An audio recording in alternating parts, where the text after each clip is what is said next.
Bom dia, meus amados, a graça e a paz do Senhor. Eu sou o pastor Rômulo Pereira, da Igreja Batista Palavra da Graça, e hoje nós vamos estudar os Atos dos Apóstolos, capítulo 9, versos 11 e 12, que dizem: O Senhor lhe disse: Vá à casa de Judas, na rua chamada Direita, e pergunte por um homem de Tarso chamado Saulo. Ele está orando. Numa visão, viu um homem chamado Ananias chegar e impor-lhes as mãos para que voltasse a ver. Bom, meus amados, estamos vendo a continuação aqui do capítulo 9 do livro de Atos, que é o capítulo que trata da conversão de Saulo que viria a se tornar o conhecido apóstolo Paulo. Bom, Jesus havia interrompido a sua missão de perseguir e até matar cristãos, aparecendo a Saulo na entrada de Damasco e falando com ele e dizendo que ele deveria entrar na cidade e lhe seria dito o que deveria fazer. Saulo então fica cego, ele ficaria cego por 3 dias. Então Jesus aparece a Ananias, um cristão, não se diz muito sobre quem seria esse Ananias, e Jesus dá esse comando aqui a Ananias para ir à casa de Judas, onde estava alojado um tal de Saulo. Bom, vamos para o verso 12, que o verso 11 já estudamos, o verso 12 ele continua dizendo a Ananias que Saulo, que estava orando, ele teve uma visão de um homem chamado o quê? Ananias, que viria e lhe imporia as mãos em Saulo, né, para que ele voltasse a ver. Então veja como primeiro o comando de Jesus é bem específico a Ananias para ir numa determinada casa, ele dá praticamente o endereço aqui, e para perguntar para uma pessoa específica. Então temos um endereço específico para uma pessoa específica, e essa pessoa específica estaria preparada para receber essa outra pessoa específica chamada Ananias. Porque enquanto Ananias estava recebendo essa visão, Saulo também estava recebendo uma visão. Que visão? De que haveria um homem que bateria na porta. Esse homem se chamaria Ananias e esse homem iria impor as mãos sobre ele, Saulo, para que ele voltasse a ver. E veja que Saulo estava tendo essa visão e Ananias estava tendo uma visão de que Saulo estava tendo aquela visão. Então veja como tudo estava confirmado, como tudo se encaixava e tudo era bem específico. Porque muitas vezes que nós vemos por aí pessoas com profecias ou comandos ou dando sinais supostamente de Deus, mas são coisas extremamente genéricas. Né? Eu estou vendo alguém aqui viajando.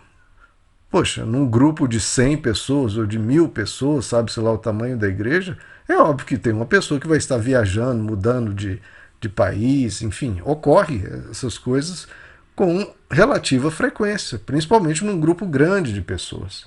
Então, por favor, não deem valor a esse tipo de coisa genérica. Quando Deus quer falar, ele fala de uma maneira clara. Ele não fala com rodeios, com enrolação. Não, se Deus sabe, ele dá a instrução correta, completa e específica. Porque Deus quer se diferenciar daquilo que é falso. Isso que a gente tem que entender. Deus que é verdadeiro, ele quer se diferenciar daquilo que é falso. Existem pessoas que falsificam mensagens de Deus? Existe aos montes. Não apenas hoje, como desde sempre, inclusive na época dos apóstolos. O próprio Jesus disse que viriam muitos falsos profetas em seu nome, muitos. E que ele disse que eles viriam como lobos em peles de ovelhas. E Jesus não diz: eu lhes aviso e lhes digo novamente, eis que vos avisei.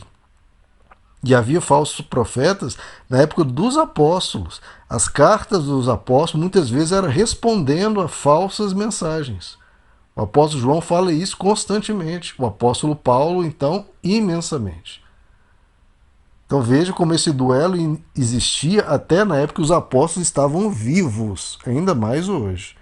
Então a gente tem que ser muito cuidadoso, queridos, muito cuidadoso.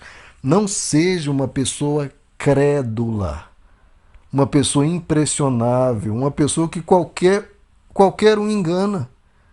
A pessoa pode chegar para você e falar, olha, Deus está me dizendo, ai, nossa, a pessoa já até perde a respiração, o batimento acelera, ela já fica com o olho arregalado, já fica assim, fale, o que Deus está me dizendo. Olha só, como a pessoa já está totalmente sugestionada, como ela já foi capturada só pela pessoa dizer, olha, eis que Deus está me dizendo algo. Meu Deus, só de fazer isso a pessoa já está hipnotizada, já está totalmente cativa, já está presa nas mãos daquela pessoa. Então, meu irmão, fique atento. Jesus nos diz para orar e vigiar, e ele sempre nos alertou o tempo todo de falsos profetas. O próprio Jesus diz que muitos daqueles que falaram profecias, que expulsaram demônios e realizaram milagres e sinais, naquele último dia eles dirão, Senhor, Senhor, e Jesus diz, eis que eu não vos conheço, afastai-vos de mim, vós que praticais a iniquidade. Então não se impressione com esse tipo de coisa. Você tem que ficar muito atento a averiguar, como a Bíblia diz.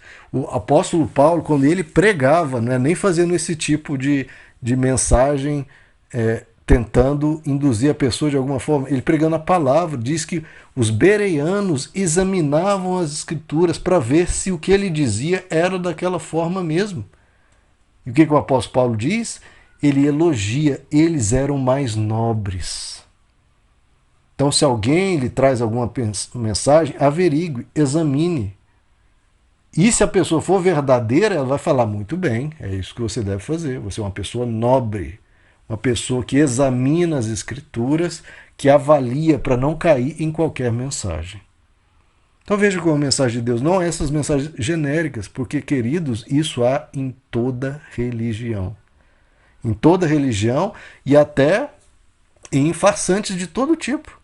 Foi feito até um vídeo gravado aí com uma pessoa, foi ensinada como fazer esse tipo de coisa.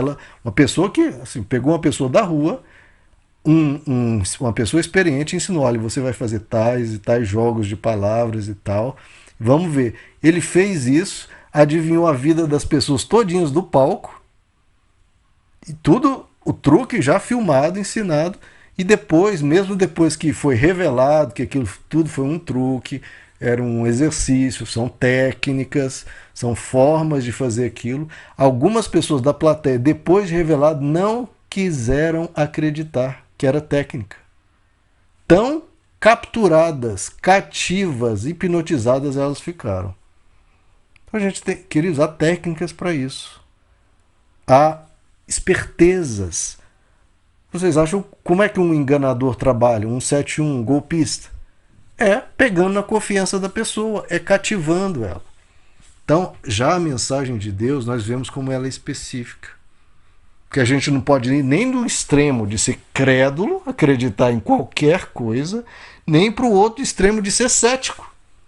Que é outra tolice, queridos. São duas tolices. Tanto a credulidade quanto o ceticismo.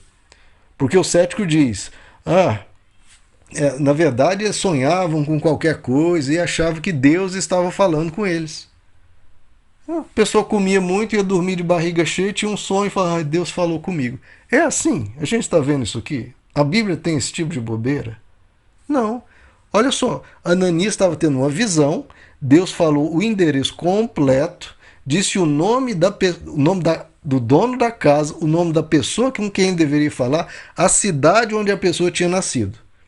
E mais, Saulo, por sua vez, estava tendo uma visão de que uma pessoa bateria na porta daquela casa com o nome da pessoa e o que ocorreria, que era o milagre de ele ser curado. Então veja, específico, com detalhes, dizendo tudo o que iria ocorrer e tudo ocorreu, inclusive o milagre da cura dele, e ele estava 3 dias cego. Então veja, não é sonho de barriga cheia, e não é nem um sonho de uma pessoa, são de 2 pessoas tendo visões semelhantes, um sabendo até a visão que o outro teve e tudo ocorrendo daquela forma. Vocês estão vendo como as escrituras elas caminham por um meio termo. A escritura é sabedoria, é discernimento, é vida espiritual, vida com Deus e algo comprovável, algo que é factual, algo que é preciso. Então que não cai nem do extremo da credulidade, em que você acaba crendo em qualquer fajutice, em qualquer seita, religião, farsante, acredita em qualquer coisa, nem vai para o outro extremo do ceticismo, que não acredita em nada, que aconteça o que acontecer, a pessoa fecha os olhos numa cegueira para não ver o que está diante dela. Porque olha o que isso aqui está escrito. Queridos, para acreditar que isso aqui foi duas pessoas que sonharam de barriga cheia, você precisa de mais fé para crer que tudo isso foi coincidência, até os nomes, até o que ocorria, até o endereço, até tudo. Você precisa de ter mais fé para crer que isso foi coincidência, que foi do acaso, do que para crer no óbvio, que era Deus atuando. Então, até por economia de fé, vamos crer no que é mais óbvio, no que está diante de nós. Então, isso que a fé verdadeira é do Evangelho. Que não crê de forma cega em qualquer maluco, que também não crê de forma cega no acaso, que nada existe, mas que crê de olhos abertos no que é óbvio, no que está diante da pessoa e Deus se manifestando. Então veja que no Evangelho é sabedoria. O Evangelho não cobra de nós sermos burros, nem tolos, nem pessoas completamente enganáveis. O Evangelho não é assim. O Evangelho ensina discernimento, sabedoria e nós caminhando no caminho da verdade, daquilo que é seguro, daquilo que é certo, daquilo que é Deus se manifestando. Meus amados, que Deus os abençoe. A graça e a paz do Senhor.